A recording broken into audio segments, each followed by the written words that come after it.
If you want to live like you matter, ditch the pills, look great, and feel freaking amazing, you're in the right place. I'm Dr. Wendy Trudeau. And I'm Dr. Ed Levitan. Welcome to the Feel Freaking Amazing podcast, where we empower you to live a vibrant and healthy life by optimizing your structural, chemical, emotional, social, and spiritual lives. Hold on to your hats.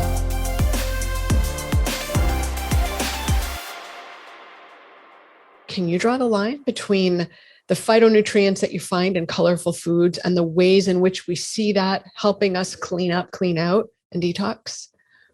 That's a big question. I know. We only have the short answer is yes. And let's bring it down to some practicalities. I mean, first and foremost, when you just mentioned fasting, the first thing that came to my mind, what most people don't realize is that you need food, you need energy, you need nutrients to detoxify.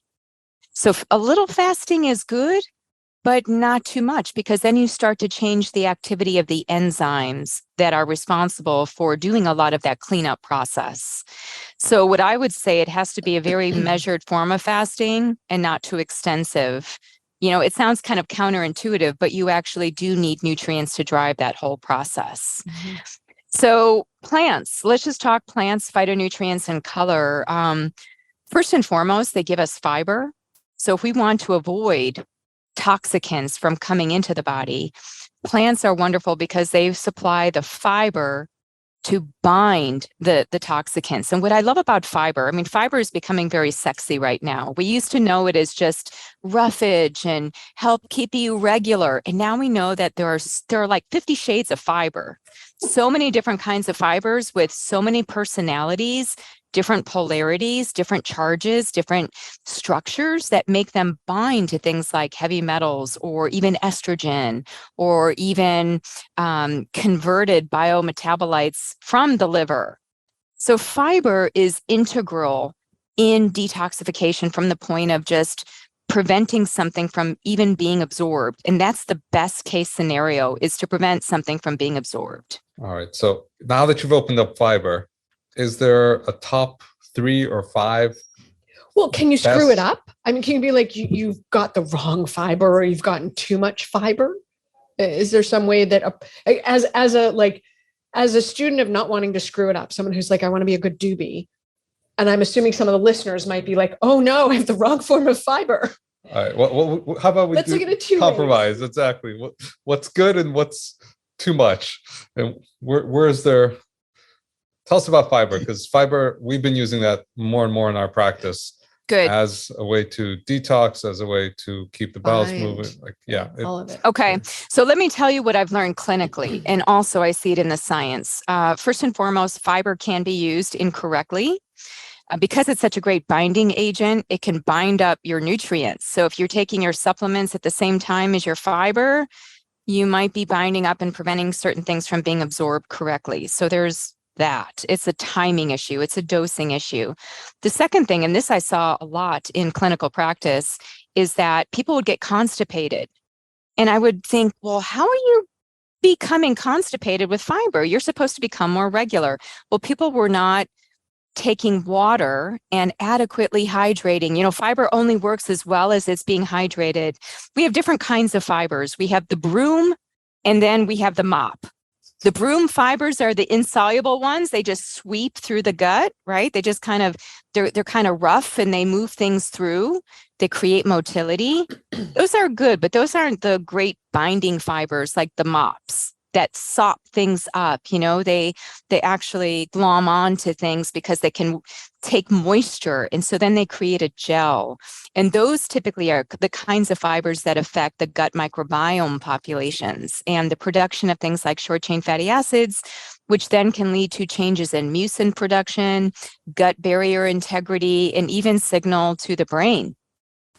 So that's the second piece. We need hydration. And then the third piece, and this is something that I thought about later in my nutritional career, is we need to rotate fibers. This is what I was seeing. People would do the same fiber over and over again.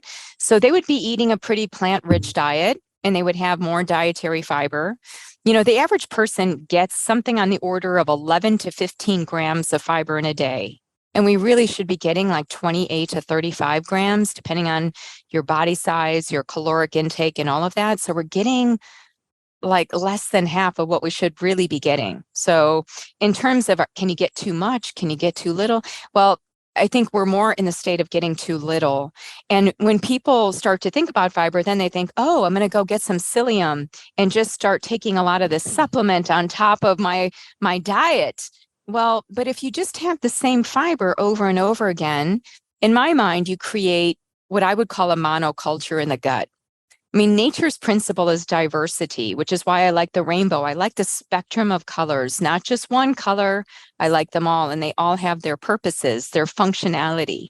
So the same thing with fiber. So here's the key for number 3, rotate your fibers.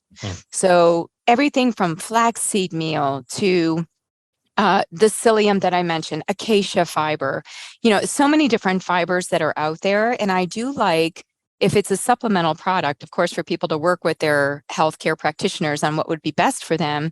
But some of the fibers are plant, they're derived directly from the plant. You have prebiotic fibers of various types like inulin. So you may experience some gastric distress, some bowel changes when you first start a supplemental fiber product. So to note that, but in having that rotation, you start to create diversity of the gut. And that diversity funnels into better immune health. And diversity in general is a protective factor for reducing your risk against these environmental toxins. I mean, just think about it. If you're rotating brands, rotating foods, you're not going to have the same concentration of the same things over and over again where they would be toxic.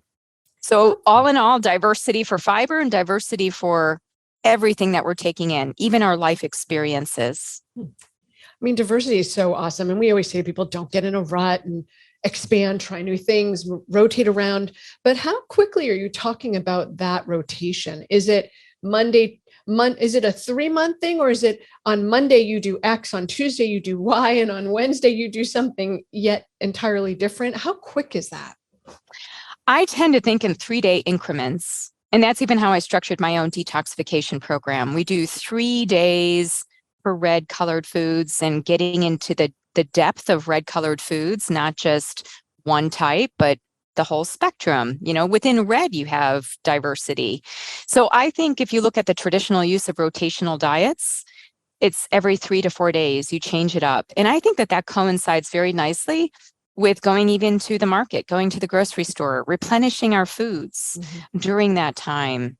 So I think that's good. If you look at the American Gut Project, one of the things that they talked about was they looked at people that had at least 30 foods per week versus people who had less than 10 foods. And they found that people who had 30 diverse foods within that week were better producers of these short chain fatty acids, which again, we get from fiber. If you look, there's another article which looked at 50 foods in 7 days, 50 unique foods. So again, if you have an apple, like a Fuji apple, then the next day, if you want an apple, don't make it a Fuji. Have it be like a golden delicious apple or a pink lady apple or some other variety, but you're going to get different phytochemicals. So you're creating that diversity even within one food category. So that's what I'm thinking is like on the whole, every 3 days, change it up. Within the week, aim for about 50 foods that are unique would be my general rule of thumb. Inspire and empower someone else by leaving a 5-star review, so they can transform their lives too.